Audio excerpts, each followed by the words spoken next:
પૂર્વ ભારતીય cricketer Jacob Joseph Martin વિરુદ્ધ નોંધાવી ડ્રિંક એન્ડ ડ્રાઈવની ફરિયાદ। વડોદરાના અકોટા વિસ્તારમાં 26 જાન્યુઆરીએ મોડી રાત્રે પૂર્વ ભારતીય ક્રિકેટર જેકોબ જોસેફ માર્ટિને દારૂના નશામાં બેફામ રીતે કાર ચલાવી પાર્કિંગમાં ઉભેલી 3 કારને ટક્કર મારીને નુકસાન પહોંચાડ્યું। ઘટનાની જાણ થતાં અકોટા પોલીસની ટીમ તાત્કાલિક સ્થળે પહોંચી। પોલીસની પ્રાથમિક તપાસમાં જેકોબ માર્ટિન દારૂ પીધેલી હાલતમાં હોવાનું સ્પષ્ટ થયું, જેથી પોલીસે ડ્રિંક એન્ડ ડ્રાઈવ અને અકસ્માતનો ગુનો નોંધી અટકાયત કરી। પોલીસે પૂર્વ ક્રિકેટરની 20 લાખની કિંમતની કાર પણ જપ્ત કરી। વધુ જાણકારી અમારા સંવાદદાતા લોરેન્સ પરમાર પાસેથી પ્રાપ્ત કરીશું। લોરેન્સ, અત્યારે પૂર્વ ક્રિકેટર જેકોબ માર્ટિનની સામે શું કાર્યવાહી? ઘણી વાત કરીએ તો મોડી રાતનો મામલો છે અને અકસ્માત કર્યા બાદ અકોટા પોલીસે જેકોબ માર્ટિનને અટકાયત કરી હતી।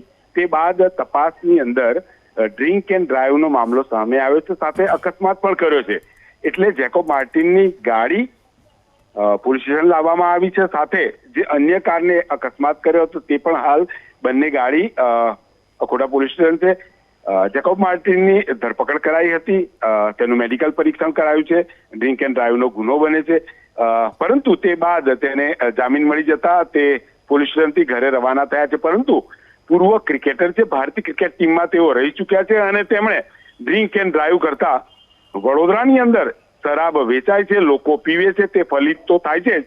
એક રીતે પોલીસે કાર્યવાહી કરી છે, પરંતુ જ્યાં દારૂ વેચાય છે તે પણ બંધ થાય તે જરૂરી છે। હાલ જેકોબ માર્ટિનને જામીન મળતા તેઓ પોલીસ સ્ટેશનથી ઘરે રવાના થયા છે। જી લોરેન્સ, આભાર જાણકારી આપવા માટે।